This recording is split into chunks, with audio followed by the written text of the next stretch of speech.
Good morning बच्चों, मैं Catholic mission high secondary school से ललिता मैम। आज मैं कक्षा 8वीं विषय हिंदी पाठ 2 आत्मविश्वास पढ़ाने जा रही हूँ। आत्मविश्वास जो हमारे अंदर का जो खुद पर विश्वास होता है उसे हम क्या कहते हैं? आत्मविश्वास। आत्मविश्वास जीवन में सफलता प्राप्त करने का एक शक्तिशाली मंत्र है। लेखक क्या बता रहे हैं कि आत्मविश्वास जीवन में सफलता प्राप्त करने का एक शक्तिशाली मंत्र है। जीवन में कदम कदम पर कठिनाइयों का सामना करना पड़ता है। जब हमें जीवन में अनेक प्रकार की कठिनाइयों का सामना करना पड़ता है, इसीलिए जीवन में वही सफल होता है जिसे अपनी शक्ति और अपने प्रयासों पर विश्वास होता है। तो बच्चों देखो, आगे हम पाठ पढ़ते हैं आत्मविश्वास।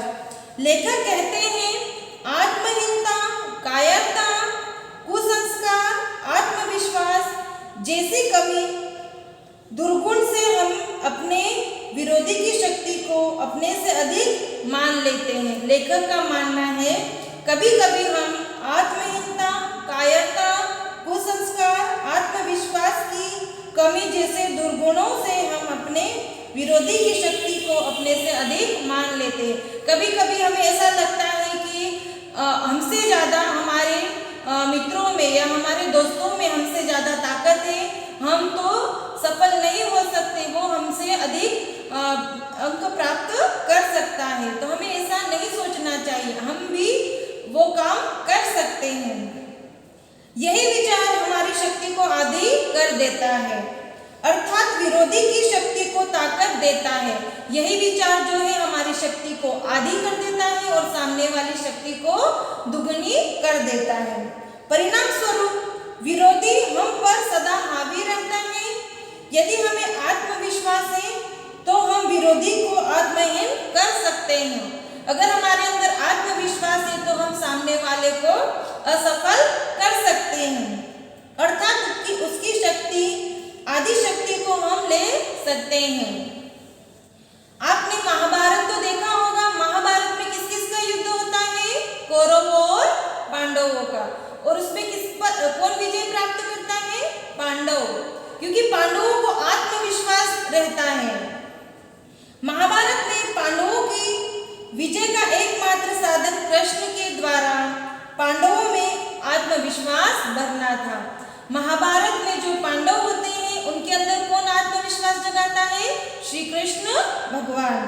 कृष्ण अपने कार्यों के महत्व को समझते थे, उनमें आत्मविश्वास कूट कूट कर भरा था। इसी आत्मविश्वास के साथ उन्होंने अर्जुन से कहा, संचय मत करो, परेशान मत हो, युद्ध कर तो युद्ध में विजय प्राप्त करेगा। श्री कृष्ण अर्जुन को समझाते हुए कह रहे हैं कि तू परेशान मत हो, भय मत कर, युद्ध के लिए आगे बढ़ और तू हमेशा युद्ध में विजय प्राप्त करेगा। आत्मविश्वास की इस मंत्र का ऐसा प्रभाव पड़ा कि उसे महाभारत में विजय प्राप्त हुई। जब श्री कृष्ण भगवान ने अर्जुन को समझाया तो उस पर आत्मविश्वास का ऐसा प्रभाव पड़ा कि उन्होंने महाभारत में विजय प्राप्त कर ली। किसने विजय प्राप्त करी? अर्जुन ने। लेखक कहता है कि जब तक हमें अपनी क्षमता और सफलता पर पूरा विश्वास नहीं होता, दूसरे हमारी क्षमता और सफलता को निश्चित नहीं मानेंगे। जब तक हमें खुद पर ही भरोसा नहीं है कि हम यह काम कर सकते, तो दूसरे हम पर क्यों भरोसा करेंगे? यदि हमारे भीतर भय, शंका और अधैर्य है तो हमारे प्रति दूसरों का विश्वास टूट जाता है। अगर हमारे अंदर डर है, शंका है, अधैर्य है, तो दूसरों का जो हम पर विश्वास होता है वो नष्ट हो जाता है।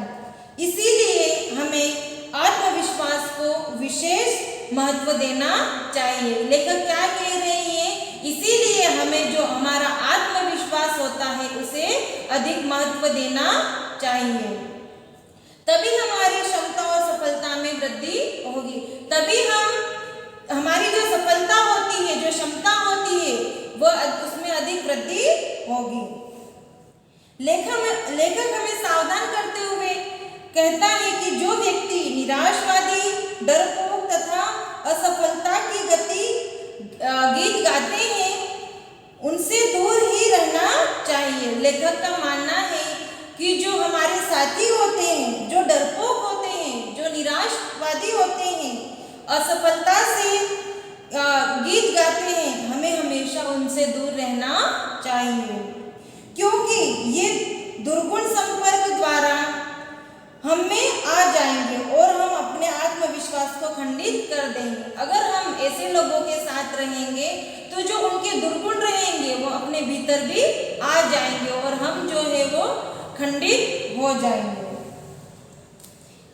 नीति की बात कहते हुए लेखक कहता है कि जहां अपने कुल की और अपने देश की निंदा हो तथा हम इस निंदा का सामना करने में अपने को समर्थ पाते हैं तो अच्छा होगा हम वहां से चले जाएं, क्योंकि ऐसा न करने पर आत्मगौरव और आत्मविश्वास की भावना खंडित हो जाएगी। लेखक क्या कह रहे हैं कि जहां अपने कुल की और अपने देश की निंदा हो, अपना जो कुल होता है, जो अपना देश होता है, वहां पर निंदा मतलब जहां बुराई हो, हम इस निंदा का सामना करने में अपने को असमर्थ पाते हैं। अगर हम उनका सामना नहीं कर पा रहे हैं तो अच्छा होगा कि हम वहां से चले जाएं। अगर हम वहां से नहीं जाएंगे तो आत्मगौरव और आत्मविश्वास की भावना है वो खंडित हो जाएगी। लेखक कहते हैं कि इस दुनिया में ऐसे बहुत से लोग हैं जो आत्महीनता की स्थिति में हैं। लेखक का मानना है कि इस दुनिया में ऐसे बहुत से लोग हैं जो आत्महीनता की स्थिति में हैं। कैसे हैं? आत्महीनता की स्थिति में हैं। वे यही सोचते रहते हैं कि हमें सफलता नहीं मिलेगी। ऐसे इस दुनिया में ऐसे बहुत से लोग हैं जो सोचते रहते हैं कि हमें कभी भी सफलता प्राप्त नहीं होगी। क्यों ऐसा सोचते हैं? क्योंकि उनके अंदर खुद पर ही विश्वास नहीं है, क्योंकि भाग्य हमारा साथ नहीं दे रहा है। लेखक कहता है कि ऐसे निराशवादी लोग सफलता को अपने हाथों से धकेल देते हैं। कुछ लोग ऐसे होते हैं जो अपने हाथों से ही सफलता को धकेल देते हैं। उनकी चिंतन में सफलता और विजय को स्थान न देने में उन्हें सफलता और विजय प्राप्त नहीं होती है। लेखक का मानना है कि उनके चिंतन में सफलता और विजय का कोई भी स्थान नहीं होता है। यदि हमारा मन शंका और निराशा से भरा है, लेखक का मानना है यदि हमारा जो मन है वो शंका और निराशा से भरा है तो कार्यों का परिणाम भी निराशजनक ही होगा।